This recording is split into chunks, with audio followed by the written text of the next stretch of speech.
Hey guys, thanks for watching. Thanks for listening. This is your host, Thomas Irie from On the Hot Podcast. Today, this is going to be episode 87 for you guys. Today, this will be a solo episode, just your host only. Of course, this episode will be coming on all four of our platforms, our Instagram account, our Facebook account, our YouTube account, and our Apple Podcast account. So let's go ahead and dive into the first segment of the episode. I will be discussing which team in the NFL Conference Championship weekend had the best performance during the championship weekend. So my vote, the Kansas City Chiefs have my vote.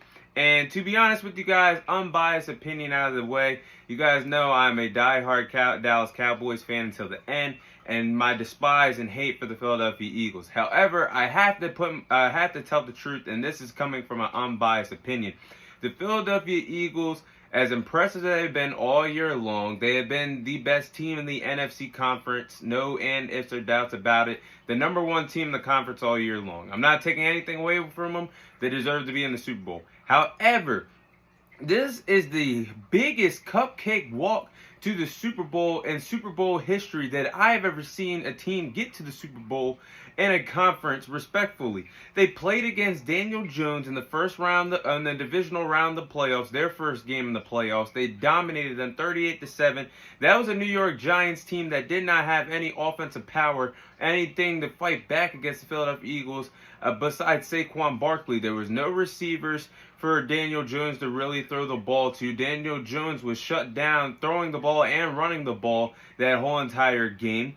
Then there was no offensive really game plan to fight back against them in that game. Then meanwhile, you have the 49ers game in the NFC Championship weekend. It was not really a fair contest from ever since the first possession was over.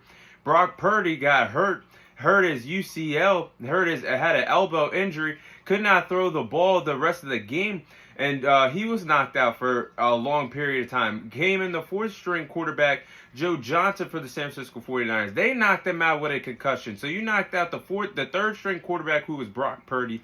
Then you knocked out the fourth-string quarterback, who was Joe Johnson. The emergency quarterback was Christian McCaffrey. Kyle Shanahan did everything he could, but he just put Brock Purdy back in there as a precautionary, as a decoy, if you want. Brock Purdy only threw one pass the whole entire second half because he could not throw the ball. And when he did throw the ball on that 1/3 down play, it was a screen play. He did not throw the ball. The San Francisco 49ers ran the ball the whole entire game. And the Philadelphia Eagles won the game because there was truly no quarterback in sight the whole entire game. They didn't have a fair chance to move the ball down the field after the first possession. But I will give the Philadelphia Eagles credit in that game. They did play great defense. The pass rush was there. The running game, they were running the ball down to San Francisco 49ers defense that was tired of being on the field due to the fact that the offense was having constant 3-and-outs or constantly off the field. The defense had to be on the field. And the Philadelphia Eagles did a good job running the ball down their throats. However, I will give them their credit. They had been the best team in the conference, but you can't tell me otherwise that wasn't a cupcake walk to the Super Bowl, beating Daniel Jones, basically a handicapped Brock Purdy, and a Joe Johnson. That is a cupcake walk to the Super Bowl. If any other team did it, analysts would be shoving it down our throats all the way up until the Super Bowl game.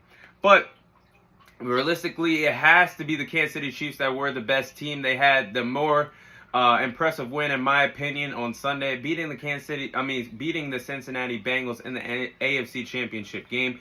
However, before I get more into that game, the referees, I have to say, were very suspicious during this game. Basically, the two key, I'm not going to get into every detail, but the two key mistakes that I thought the referees made in that game was they basically gave the Kansas City Chiefs an extra down towards the end point of the third quarter. The Kansas City Chiefs were penalized. The Cincinnati Bengals declined it. It should have been fourth down. And here we go. It's third down all over again, even though Zach Taylor declined the penalty. It should have been set up for a fourth down. The Kansas City Chiefs basically got a fifth down if you want to do the math on it. That shouldn't have happened.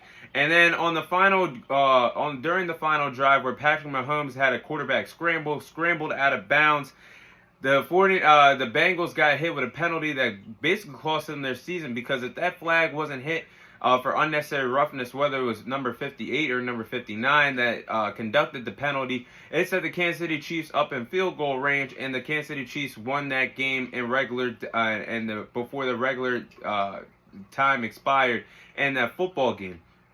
So those were two key components to me. I'm not going to say referees the whole entire game or have more standout calls, because the refs have been terrible all entire around the league the whole entire NFL season this year. So the referees got to be better heading into next season, and especially for the Super Bowl. But the Kansas City Chiefs rose up to the occasion, rose up to all the talks heading into this game that the Joe Burrow and Cincinnati Bengals Joe Burrow was 3-0 against Patrick Mahomes.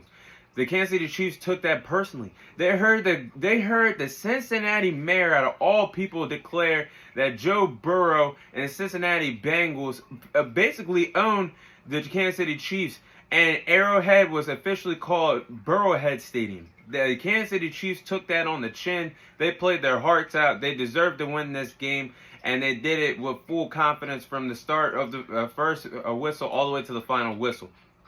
They deserved to win this game. Hell, at the end of the game, we could see how fired up the Kansas City Chiefs players were. We got a WWE promo from Travis Kelce saying this is, and I quote, he said that this is not Burrowhead my ass. This is my home's place. This is my home's stadium.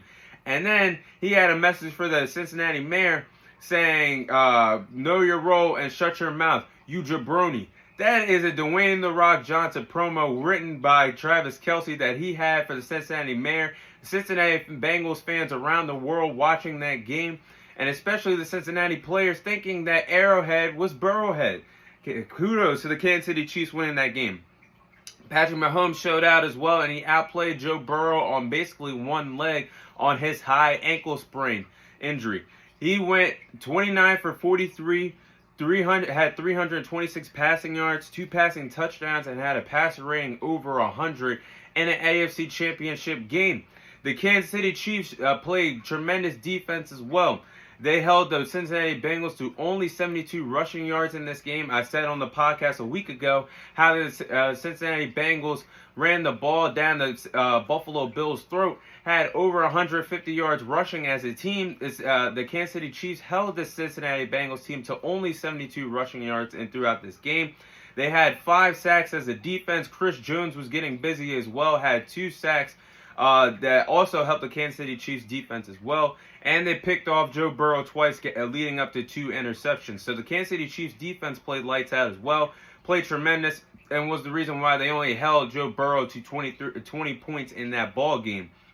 And what I noticed back to Patrick Mahomes as well, that was a legacy game. That was a statement win. That is proving why he's going to be a certified Hall of Famer when it's all said and done. And this is why I call him the baby GOAT.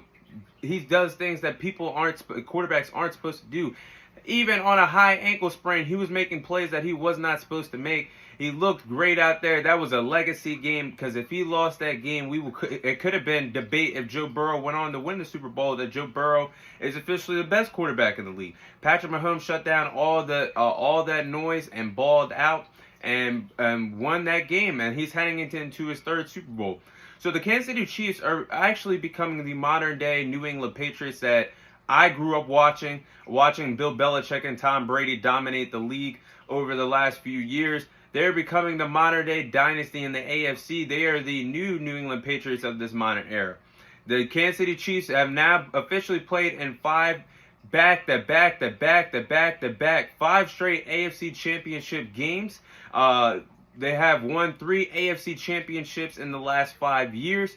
Patrick Mahomes and Andy Reid already have a Super Bowl to their resume, and they're heading into their 3rd Super Bowl together. If that doesn't smell a dynasty, then I don't know what is a dynasty nowadays. If they could go on to win this Super Bowl, I'm claiming them as the 2.0 version of the New England Patriots, because they're just going to keep doing this over and over and over again. It's going to be even worse than what we saw with Tom Brady and Bill Belichick doing it together.